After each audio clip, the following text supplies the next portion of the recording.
Так, 3, 2, 1. And hello everyone. This is the last talk of today's track 1. And Vagif will will talk about event journal in Asia, no Cosmos inside. So, Vagif, the floor is yours. Hello, .NET Summit, and if we were in the same room, I would probably say good evening. But we are living in a virtual space these days, so I don't know where you are. It may be day or even morning for you. I'm in Oslo. It's plus 25 degrees now, just like in Minsk. Not like in London when Dylan had his talk when it was 35. And this hour, this is the last talk of the conference. We'll be talking about event journals in Azure, and why did I also explain why I put in subtitle no Cosmos inside. All my talks, they usually reflect some part of project, some part of our internal development, and this is not exception. Actually, we used to have a journal of events written in MongoDB on premises, and so this one came as a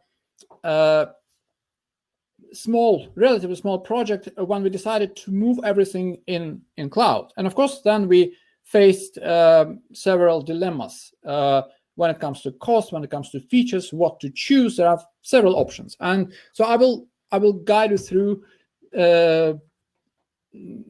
some of our choices, and of course we'll come to conclusions and show some code on the way. My name is Vagif. I work in. I've been living and working in Norway for almost 30 years. Lately, working mostly with F#, but today's examples will be presented all in C#. And even though it will be about Azure and C#, actually the main principles which I'm going to talk about, they're relevant for any platform and any programming language. We will start at this with some basic stuff, and then in the end we will go through some examples which we actually extract from our code. So what we will be talking about today: event journals, event sourcing. Like, we'll start with basic principles because it's quite important to stay on the same page when it comes to terminology, to common terms, especially since developers often put different sense in it. We'll touch topics of event-based system modeling and DDD, domain-driven design, even though, as you probably understand, that DDD is the whole separate topic. So we'll just briefly touch it. It's important when you design your events, what you're going to store, but of course we will not go in depth there. Then we'll move to more technical stuff, like how you store, how you retrieve events, how you design your event journals, and how you do it in the cloud with current offerings from different cloud platforms. And we'll finalize the talk by looking at some examples of event journal implementation using Azure Table Storage and Blob Storage. So let's move on. I was somewhat provoked to give such a talk by watching some presentations and reading some articles, which I'd say they demonstrated some excess costs of features when they showed how to build event journals. And I need to explain myself a little. When I'm talking about excess cost, it's cost of cloud resources that can be avoided, because event journals, they have relatively small requirements to implement. So sure, you can use different storage types when implementing event journals, but how to choose the one which will bring your costs down? And as we will see, the difference in cost actually quite big. It can be up to 10 times. Then you can also use excess features, because some storage types, they offer you a lot, and it may look like it's not really big issue. Okay, there are some features which we won't need. Unfortunately, developers often tend to use good features around, and so some event journals can actually be implemented in a way that they will sort of have the distorted features. I mean, features that are not really required for event journals, and it may affect the overall system design. We will talk a little bit about that. If we were in the same room, I could probably run a poll about who used or familiar with event journals, with event sourcing, who know the difference between them. But I'm going to address this stuff anyway. So we will start with some basic terminology. So short introduction to the subject. Event journals, it's not the same as event sourcing, but they're often used together. So we will start with explaining a little bit about how you can come to idea of designing system based on events. Event sourcing as its concept actually is quite old. It's older than when Martin Fowler formulated in his blog post, but the concept became quite popular, especially since beginning or maybe middle 2000, when approximately Martin Fowler wrote a blog post about it, and he spoke about event sourcing as capturing all changes to an application state as a sequence of events. I must say I find more precise, more deterministic another definition, which was made by Udi Dahan. He made it in his keynote at DDD Europe this year, right before all conferences were banned. And he defined event sourcing as persisting the full history of a domain as a sequence of events, rather than persisting just the current state. That's quite important. So it's not just like we have events in addition to current state. No, our primary source of truth is a full history of a domain, a sequence of events. And of course, when it becomes primary source of truth, it's quite important how to properly deal with that when it comes to performance, scalability, and major system functionality. Still, major part of software systems use databases, use repositories that are based on the principles of storing just current state of data entities and only storing the current state. Partly, it can be because of how they teach databases in universities. It's also very much SQL influence. You have a SQL database, you have various normal forms, third normal forms, for example. And then you have this customer, product, order, and they're all nicely related using foreign keys. And it's very illustrative. Like you look at this table, so you understand how the system looks. And this is how majority of today's systems are designed. And there is nothing immediately wrong about that. But very often, handling events in such system, handling happenings, commands, I mean, anything what happens to the system can become complicated. And let's look at a quite simple example. So let's say we have this traditional SQL database, or not SQL, but anyway, where are all entities represented by some sort of tables or documents. You have customer, you have customer address, and this customer address table consists of the following columns, which are on the right-hand side. So you have address type, address, city, postal code, country, and when the address was last changed. So looks like OK implementation, OK definition. Let's think about why the address can be changed. And there may be different reasons. Let's look at two radically different reasons for changing the address. First is relocation. It's sort of normal scenario when the customer used to have former address. now the customer is relocated and now he or she is living in a different city, and yeah, we need to change the address. Another one is a correction. So actually address was registered wrong in the first place. And so these different reasons, they can influence the logic of handling the associated events. Actually, they can imply completely different logic of handling these events. So in the case of relocation, it's sort of normal situation where if goods were shipped to the former, to the previous address, we don't need additional actions to do that because customer got a new address. Okay, from now on, all new goods will be shipped to the new address. But in case of correction, if there were some goods shipped to the incorrect address, they may need to be returned or replaced. So it's quite different decisions that should be made if we found out that address is corrected. So then it needs to be reflected in some way in the data model. So we need to store information. And what we do, we probably introduce a new table column, change reason, which stores the previous version of data. The problem with that is that this is to be applied to many other columns. Actually, if you are pedantic about our system, then every informational column needs to have a change reason and previous versions of data. So the data scheme becomes overcomplicated. It will combine current state, history of changes, and actually history of changes that are rarely used.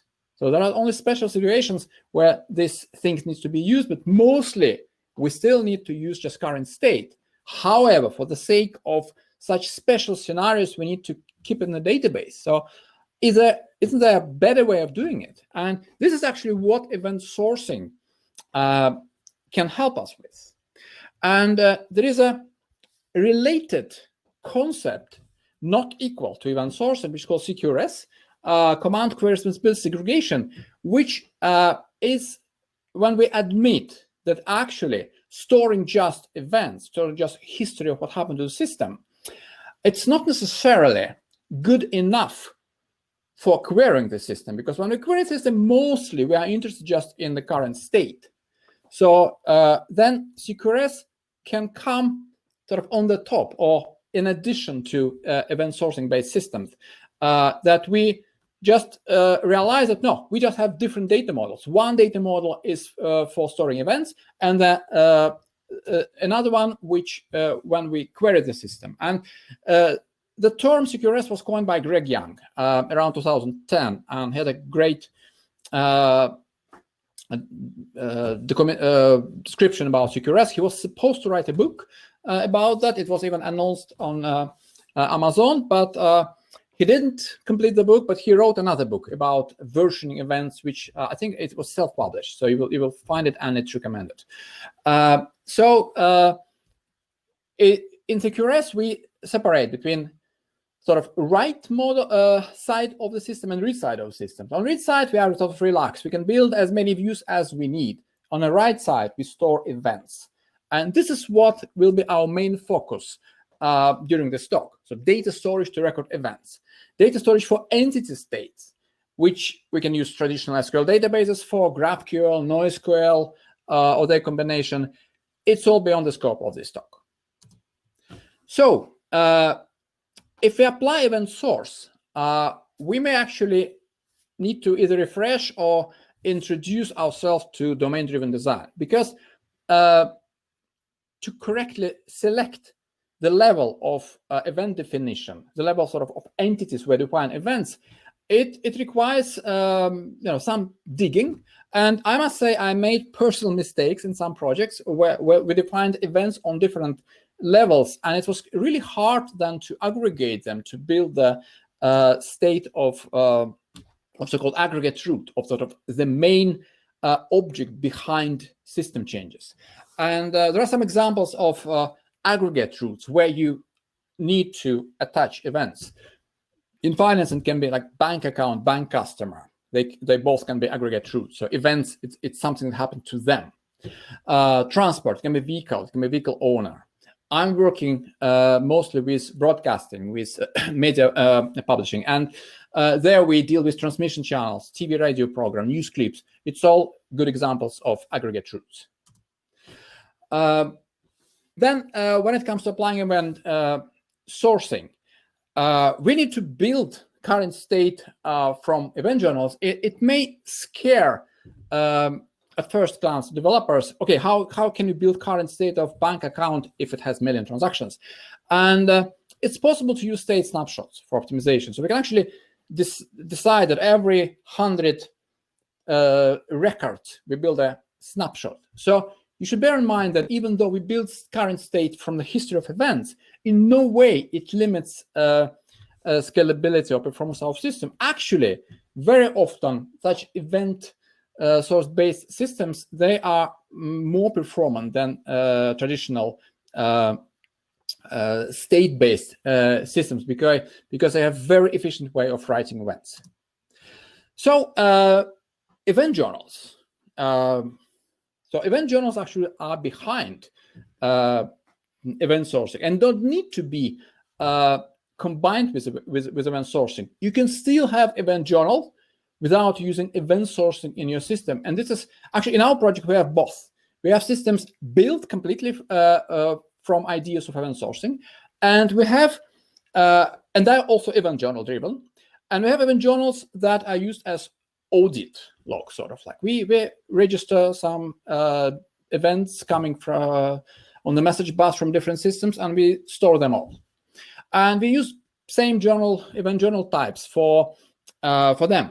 And this is what makes it flexible and interesting with event journal, because same event journal implementation can be used for different domains. So event journals, they have their data schema, but the schema is domain independent. So we don't need to have event journals like for finance, event journals for transport. So we can speak about them in journal terms, and we will do. So minimal event journal schema is actually quite simple. And you will see from in the code that I'm going to show later that it's really simple code because of that, partly because of that. You need to have entity ID. This is your aggregate root. If it's a bank system, then it's probably bank account number. Then you need to have sequence number on some sort of time tag, timestamp. So anything which can order events on that particular entity. And of course, you need the content of the whole of the event itself, the data, associated data, the payload. And the first two fields, entity ID and sequence number, they form a primary key of the event journal. So why sequence number and not timestamp? That's a good question, because it looks natural that like timestamp is richer.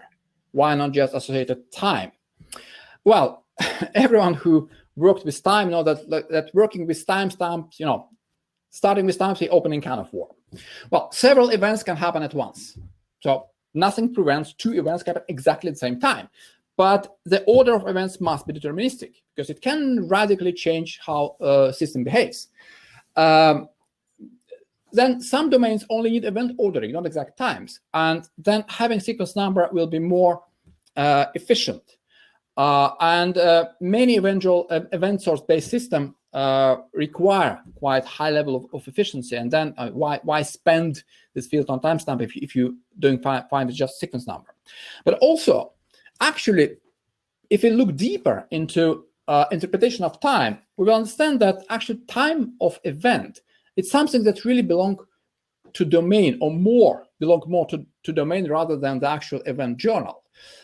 Because an event may have several associated time tags. Some domains require to store them all. So if you want to read more about this, you can read about by temporal databases. And they store both time of the event and time of the event registration. Those are two different times. And in some domains, actually, we need to differentiate between them. And if you think it's too easy, then you can read about three temporary databases. Then also store time of the decision. So with that in mind, it's probably easier to relieve event journal itself from interpretation of times and leave it to application developers. So many event journals do exactly that. They use event sequence numbers and they leave timestamps to app developers, who of course are obliged to include them in event payload. So here is an example of event journal from one of the event source-based system. It's akka.net. Akka for Java, it has similar definition for different types of databases. This one is for Microsoft SQL Server. So if you're dealing with persistent actors, this is how they're going to store events for persistent actors. There are several columns, and two of them you see timestamp and is deleted. They're not actually in use. They were declared on early stages, and then it was Akka developers realized that they don't really need them. They don't need this classical timestamp. Even at that time, it was begin, not daytime. So currently, it's a unique key on this journal is persistent ID and sequence number. And of course, the third essential one is payload. There are some others like manifest tags, but they're non-essential. They are just for internal Akka needs. So what types of data store can be used for event journals? As we saw on the previous slide, Akka is using Microsoft SQL Server. It may use Microsoft SQL Server, but actually it has different implementations, including non-SQL databases. So they can also use table store and Blob store. So almost any storage type where you can concept of ordering, which means that except for blob storage alone, can be used. But even blob storage can be used for event journals if you combine blob storage with something where you can take care of order. So any storage that is capable of retrieving data sequentially will do. So you need to define there like entity ID and some sort of sequence number. So today, there are all reasons for putting event journals in the cloud, because storage is cheap. Often when you need to event journals, when it's not event source based system, you only need to store millions of events in your system, then it will be extremely inexpensive for you just to put it somewhere in blobs and table storage and use it occasionally. If your system is event source based, of course, you'll be using it all the time. But again, there are some quite efficient and expensive choices with much better SLA, I guess, than you will have it on premise in your organization. So we limit our scope to Microsoft Azure, but all major cloud platforms offer some storage types that are suitable for event journal implementation. So what options do we have in Azure? We have blob storage, not sufficient alone, can be used in combination with something else. As SQL Server, sufficient. Table storage, sufficient for events if you know that payload has limited size.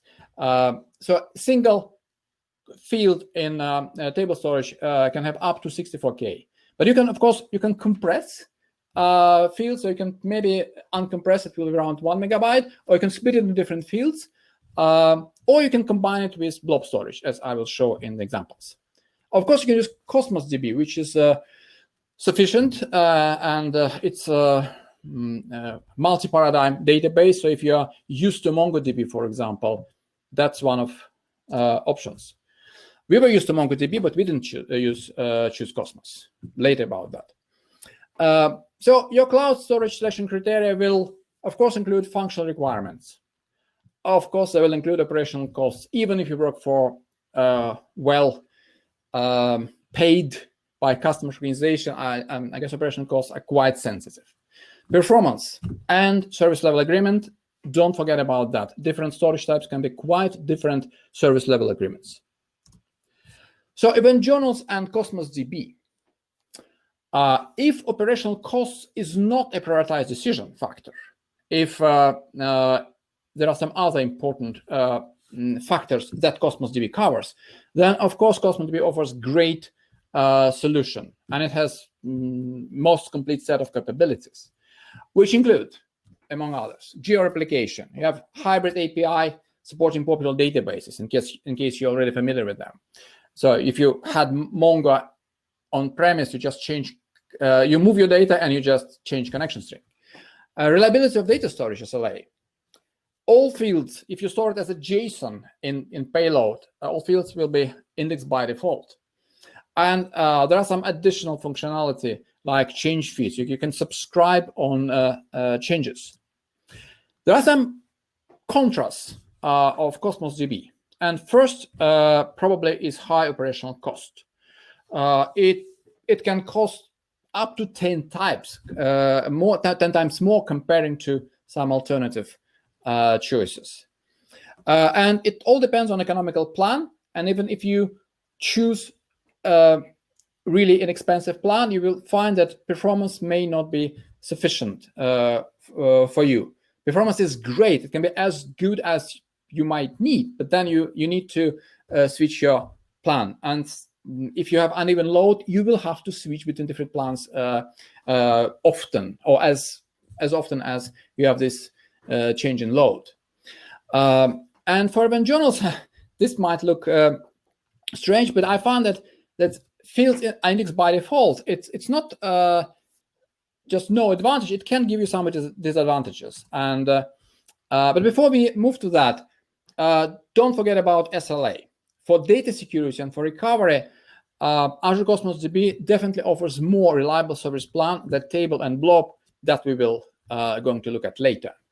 And if you need multiple region redundancy, high throughput, minimal latency, and so on, then consider Cosmos DB, or at least read through its database service level agreement. It's quite comprehensive on Microsoft site, actually in different languages, and you will see it offers a really great SLA.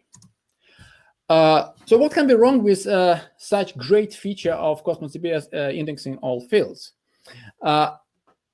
In addition to performance aspects, like reduce write performance, increase size of the storage, actually, I believe that can lead to wrong architectural choices.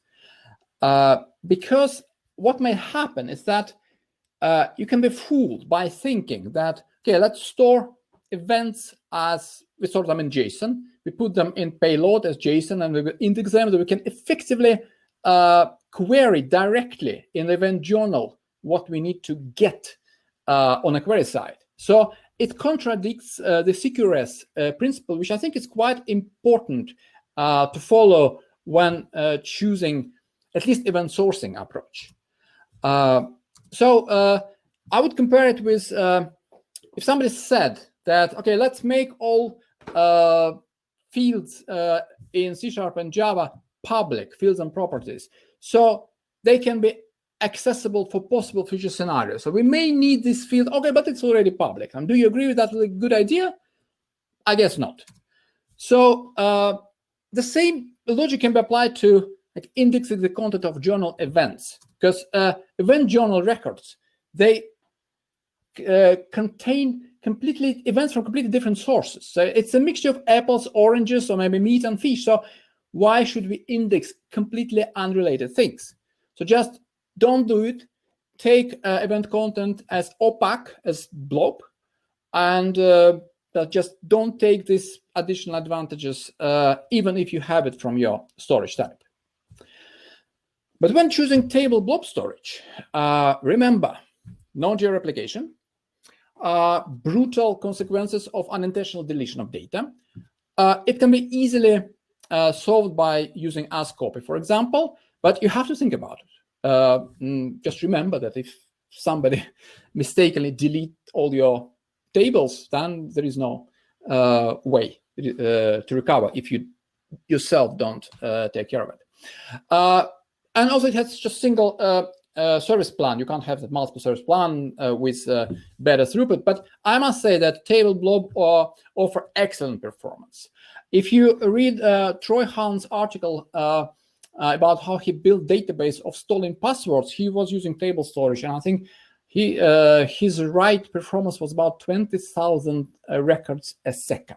That's astonishing. It has some limitations, size limitations.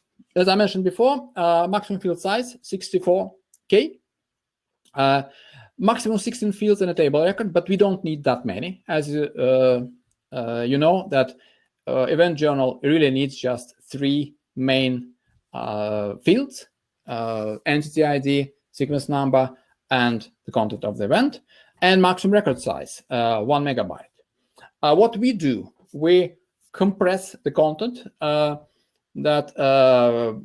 so 97 maybe % of our data, of our event content is compressed down to less than 64K. If you have really large events, you may also revise, you may think why you have them, because those which actually, that's 3% in our case, that don't fit. I guess we made some wrong design choices when we defined the events. But anyway, the choice was made, now we need to take care of it. So we just put them in the Blob store.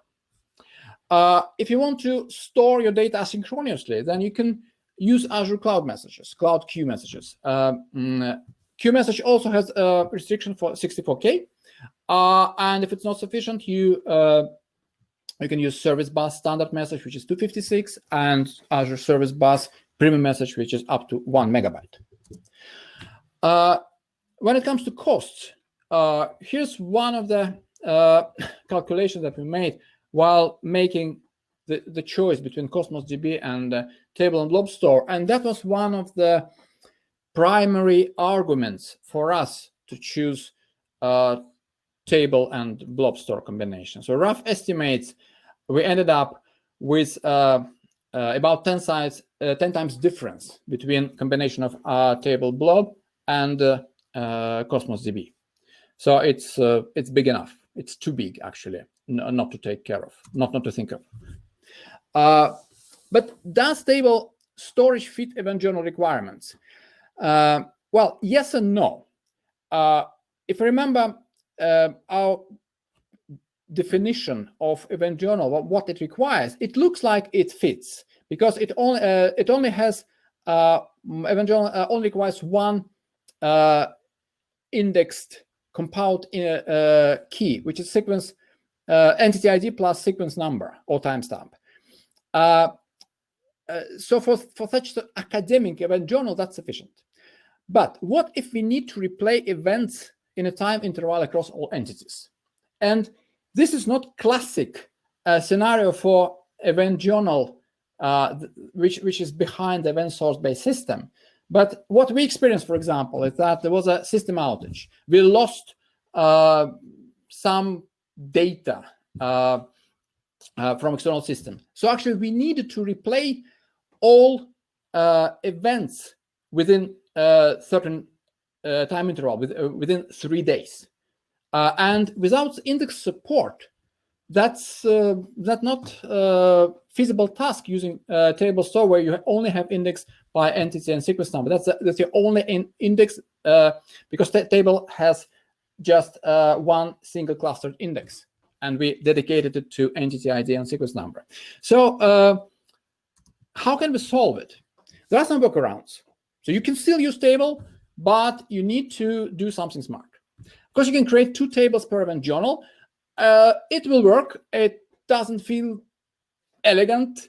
Probably we developers should be practical, don't think much about elegancy, but we went for what we found aesthetically more appropriate, creating hybrid index. So it's the same table, but we use so-called interpartition secondary index pattern, which is described in Microsoft documents. So Microsoft actually had, in some scenarios, similar requirements, and they are dealing it by sort of putting 2 indexes in single clustered indexes, because it consists of partition key and row key. And you can, when creating partition key, you can prefix it with index type, like in this example taken from Microsoft article. If you want to be able to sort customer, to look up customer both by employee ID and by email, so you just create 2 different partition keys, one prefix with emp ID, another one prefix with email, and you are able to look up and sort your data accordingly. So this is what we did, and this is a screenshot from from our data. You have on the right-hand side, this is our primary index, partition key, which consists of prefix ID and entity ID of TV or radio program. On the left-hand side, it's date and actual day. So additional key is we attach to every record is the actual date when this TV or radio program was created. So to show you how this works in practice, I created example which is based. It's not equivalent. It's not equal, but it's equivalent to what we're actually running in production. You can find it. It's a public repository. You can find it in my GitHub account. So how we used Event Journal and using Azure Table Blob Storage to implement Event Journal in the cloud. So there are three levels of these examples. Actually, this is also what happened to us in our project. First, we made a basic version where application had to make direct call to a custom library. It's fine, but I mean, anyone who wants to write something in Event Journal need to reference our custom library, and it can be simplified. And also we can improve scalability of our system by doing this asynchronous write. So we implemented this cloud queue version. So instead of writing directly to Event Journal, applications just write to queues using Azure Queue Storage. And later, this when message is fetched from the queue, it's written to Event Journal. But later we came with third level, serverless.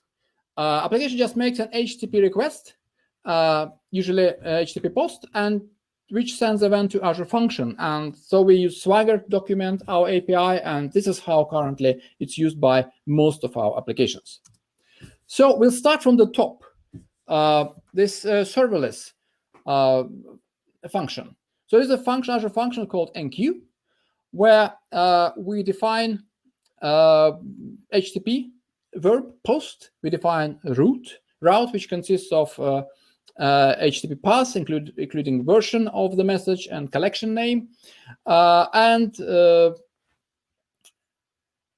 this is the body of this method. So you see, it's quite simple. We just generate a queue name, we log what we're doing, and then we create, if the queue doesn't exist, we create it, so it's done only once, and then we create message body, message that will be queued, and here we use just classic JSON. We serialize it, we zip it, and then serialize to base64 string and send to queue. And of course, there is some exception handling here, but I skipped it for the sake of brevity. So this is send to queue async, which actually is how to send a message to Azure Cloud Queue. So it's just 4-liners. You're creating Cloud Queue message, and you call add message async. So it's as easy as that. And what happens then is this queue message triggers another piece of code, which here's a queue trigger, where we define action on the message arriving to the queue. So here we're supposed to write the message to the storage, to the actual Event Journal. So first we do the opposite. We unzip this message, so we get the original message, and then we save it to storage. Save to storage, it's our function, save to storage async, where here there is quite simple code. You see, we even though Event Journal requires 3 main fields, we also have some additional fields like description, for example, because we have like 16 fields totally, which we can use in table store. So we just extended metadata, which we store together with the event. So again, we zip it and we save to storage. This is another method which is called, which takes as parameters table and blob container. And this is because the length of the message may exceed max table content length, which is 64K. So if it doesn't exceed, then we just write to the table. If it exceeds, then it's 2 lines of code, obtaining block reference, and upload from stream async. We upload the content there. And in either case, we write something to the table. We call all metadata, and content, if it's small enough, is written to the table. So we need to create partition key, row key, and we use standard Azure table API, table execute async insert. And creation of partition key is up to you. It's basically up to your domain. So we normalize ID, and we use ID key prefix. As you saw, we have ID for primary index, and we have date for dates. And we create row key. So that's basically it. If you look at the repository, you will find more code there. But the essence of what is done to implement Event Journal is exactly what I show you. So it's quite simple, and it's very performant. Since we still have about like 5 minutes, few words about adding Swagger to that. So it's quite simple. It's just to add some custom attributes to your C# code. And what I found was at the time of writing, there was no Swagger support for Azure Function version 2. What I found is a NuGet package, Azure Functions Extensions Open API, written actually by South Korean developer. So it's probably the first time I used in my development NuGet packages which comes from South Korea. I guess it should be okay from security point of view as long as it's from the south of Korea. And this is some extra stuff which I had to add. Everything which starts with Open API operation, Open API parameter, Open API request body, it defines some metadata which I use to generate Swagger page. So after I did that, so here is how my Swagger page for the function looks. So everyone who worked with Swagger knows that it's really worth. It's totally worth to add Swagger support, because you can look at documentation of your function and you can actually execute directly from this page, sending data to the function.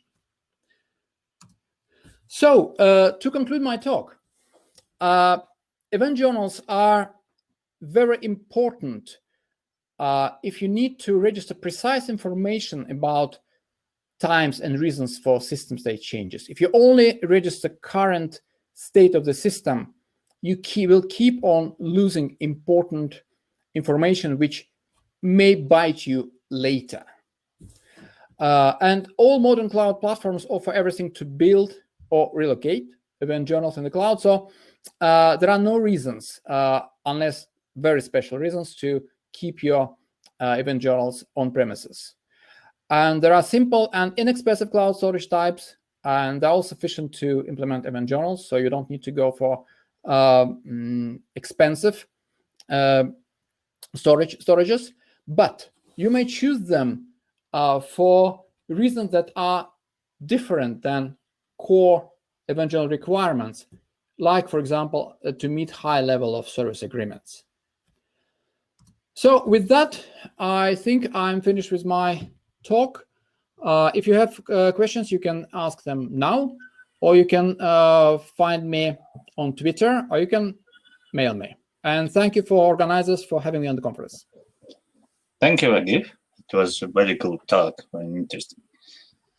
Thank you. And since I don't see any questions in the chat, don't think that it would be an easy ride. I have a question for you.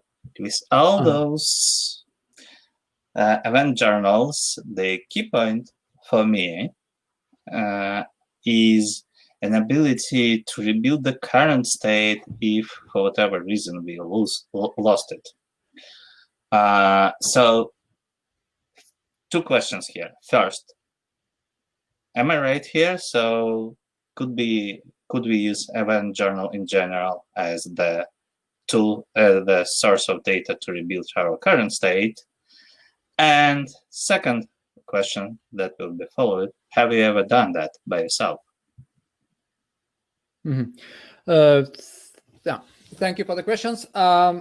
Yes, the answer actually yes on both questions. As I mentioned in the talk, event journals can be used both for storing audit of the system. In that case, it's something that is not built as event sourcing kind of system.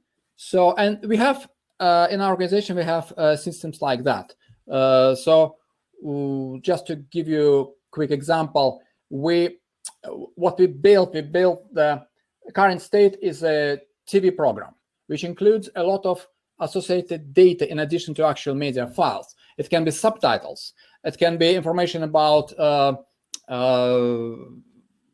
actors, about geographical places which program is about. And all this comes from completely different systems.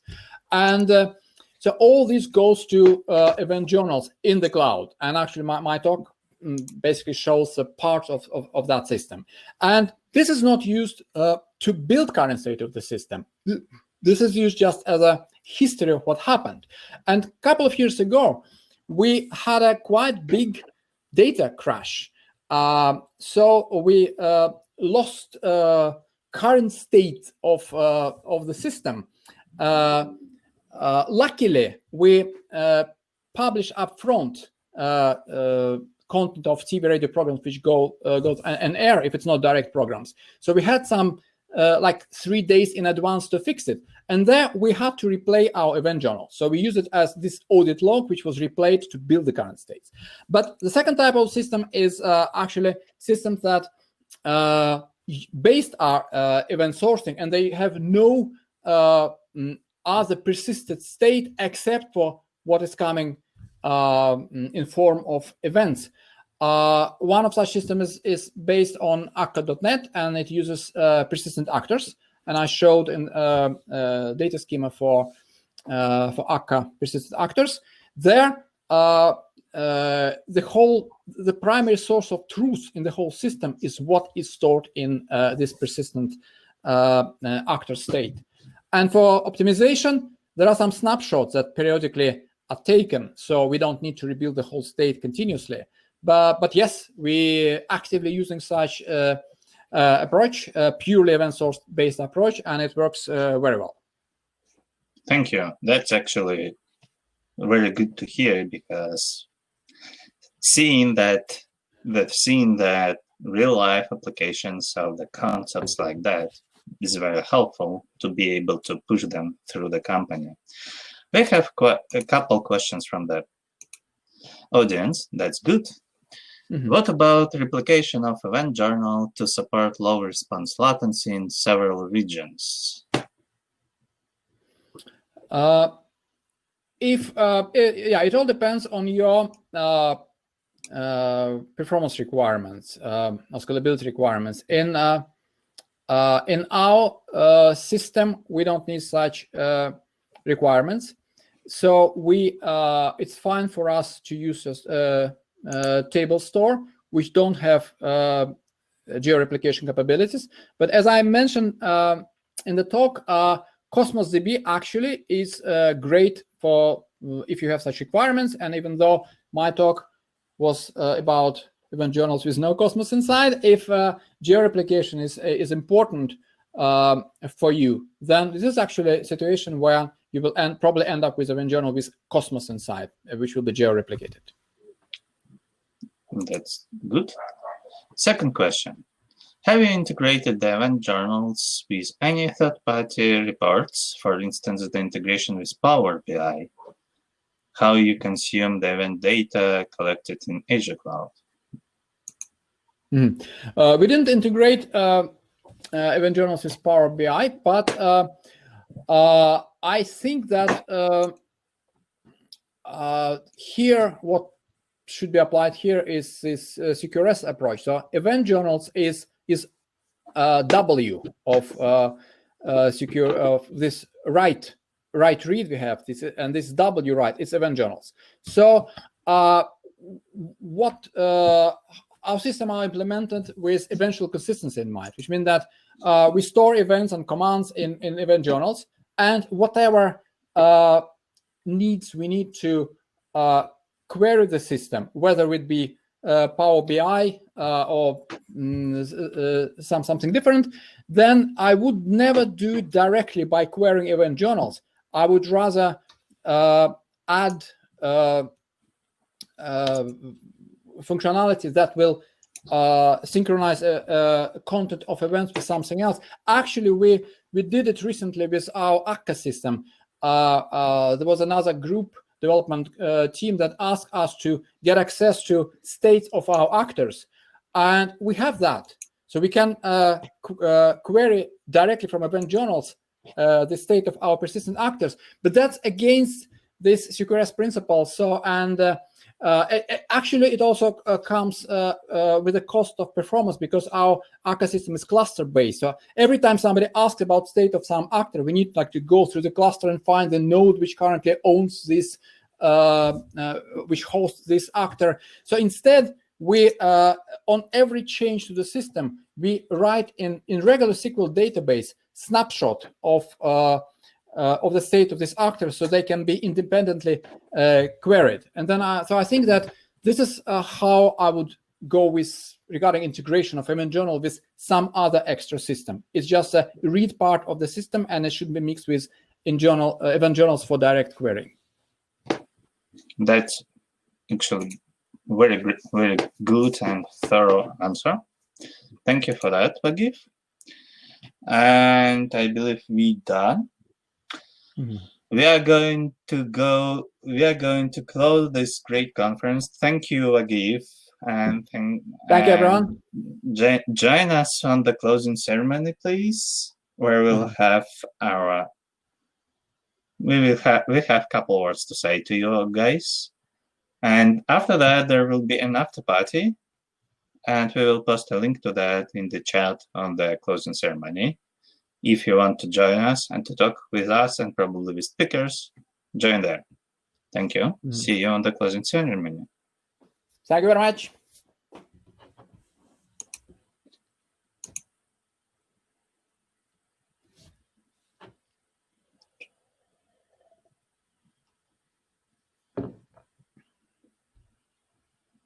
We are